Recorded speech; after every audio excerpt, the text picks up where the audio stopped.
What do you get when you take two romantically awkward people who are practically live in their own minds with all the self doubt and sprinkle in some inspiration from old Western mythology?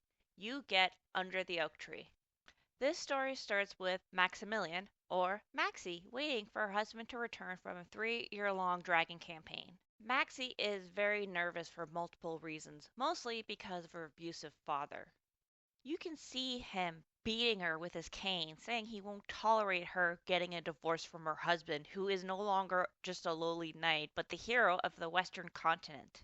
When her husband, Riften, bursts through the door, she greets him, but it is sadly with the mindset of her father's threats as she tries to keep him from divorcing her and marrying Princess Agnes.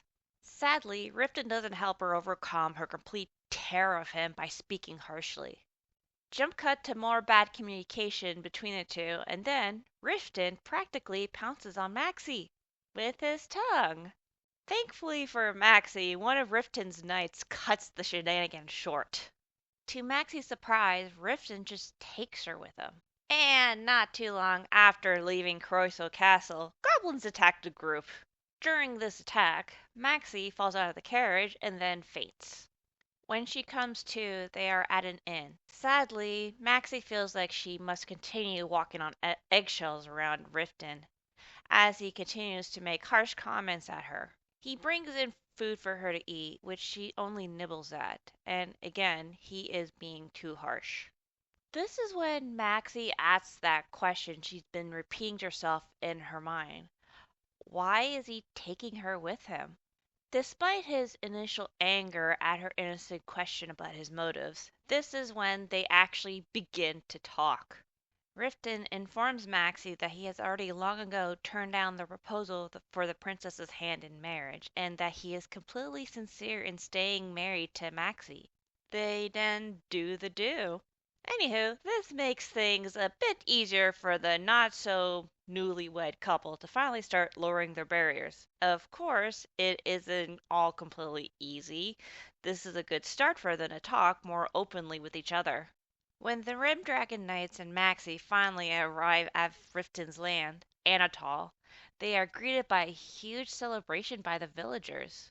Maxie is loving how warm and welcoming the people are compared to her father's home where his populace feared him. But it isn't like Riften can't be terrifying himself, as he becomes like this when he sees his castle still being in a bare minimum state, being broken places and kind of dreary. He even directs this annoyance towards Maxie, seeing as it is a wife's job to manage the castle when the lord is away. But then, in the very next breath, he tells her calmly he will provide her with all the money for her to renovate the castle.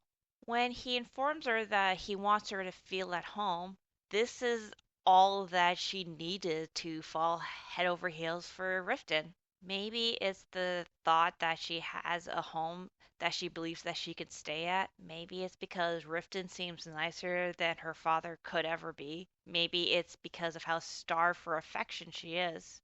Regardless, this has sparked Maxie into motivating and working into finally making a place for herself where she can finally live happily. Now, usually I would go talk about my analysis of the story, but I need to cut that for a second so I could talk about how I try to do things for YouTube. This is the very story from an ad I saw from Manta that actually led me to the app and got myself a subscription so I could read this very story. Basically, this is my way of saying I am extremely familiar with this story. As I have been reading this for a lot longer than other stories I have previously reviewed, I have read this a dozen times. Hell, I even read the novel version a dozen times. This is all for my impatience of needing to know how the story ends. My hope for establishing myself on YouTube as a critic was not to review stories that I obsessed over like this, but a job is a job, and I was asked to review this particular story by Manta, so review it I shall. I don't have much to say about the art style, but how it uses tones on the characters' faces to indicate their moods is probably the most evident part of the story. Especially moments when Riften is looking his most fierce. You can see how he must command, if not respect, at least make people comply with him. And as the audience, we can see the comic side of how when he overreacts like this, it kind of almost makes him somewhat endearing. Most of these characters practically all live in their heads, and sometimes seeing the look on their faces is probably the only way we have a clue as to how they're thinking and feeling. Probably my favorite part of the art style in the first 10 chapters is Riften Vision whenever he looks at Maxie. And you get another angle in these more funny moments depending on the scene. The other thing I've noticed, and I don't know if I should count this as art style, but maybe it just feels like it. There seems to be a type of filter over the art that makes it look like it was painted or at least printed on canvas. I am not sure why the artist decided to do this, but my best guess is that maybe they wanted to give it an older look. Maybe give it the feel like it is a legend told from a long time ago and we are reading it from a tapestry or something like that. I find it to be a very interesting choice. Trying not to talk about the whole story is so hard. And since I can't seem to get off the topic about, the story, I'm just gonna do that. I avoided talking about this during my synopsis, but sadly, it has to be talked about now, and that is of Maxie and Riften's first night as a married couple. One of the many ads I saw promoting Under the Oak Tree was about this very scene. I understand promoting the wedding and the reunion of the two leads, but that scene is extremely hard to read about, especially in the novel. It can be triggering to those who have unfortunately experienced this kind of thing. But to dispel that for now, once you read the book based around the perspective of Riften, it becomes a bit better and way sadder for both parties.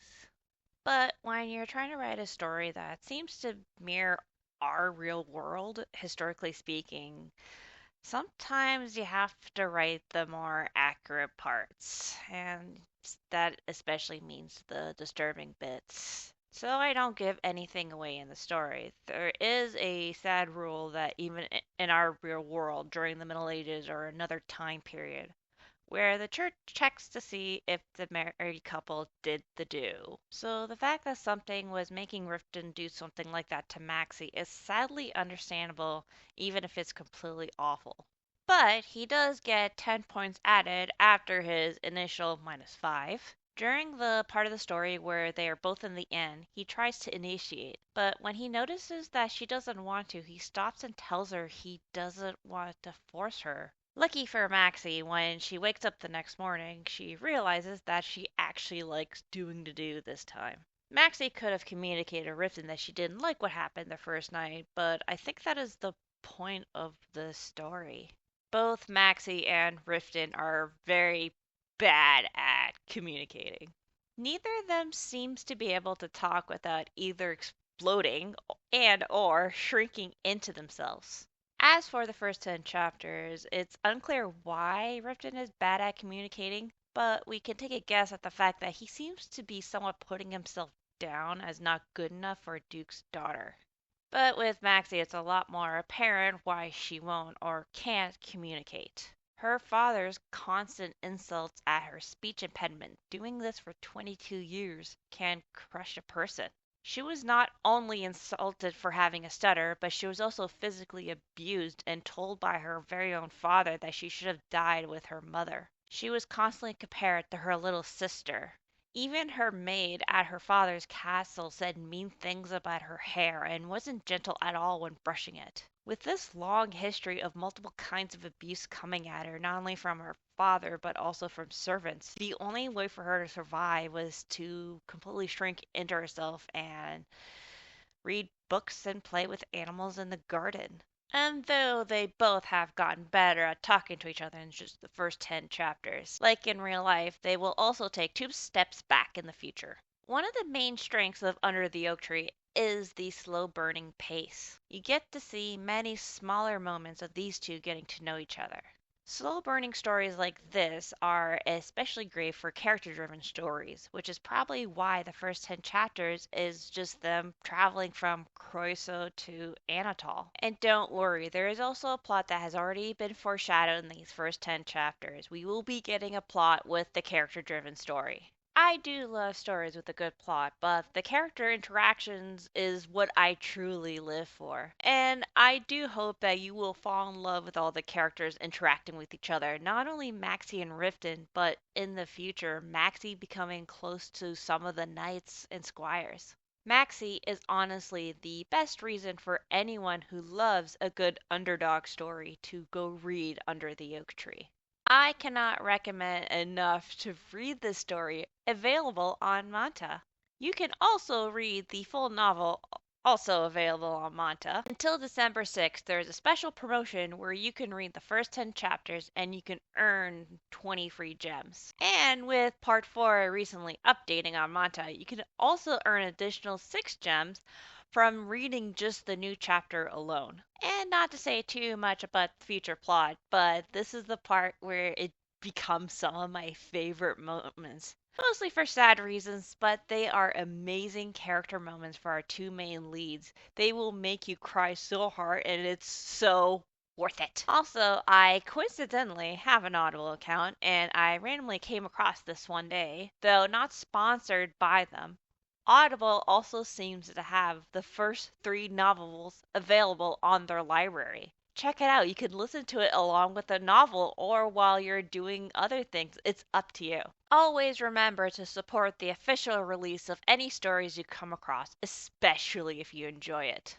We who make such entertainments and even pretty looking things need to be paid for our work, and we would love to be able to continue making these entertainments and pretty things. My job is to help you find said stories and hopefully spread good stories to others, and it is a privilege to do so. I hope that you'll have an awesome rest of the day. You don't need to like, comment, or subscribe, but I would appreciate it if you did so to help me grow as a channel.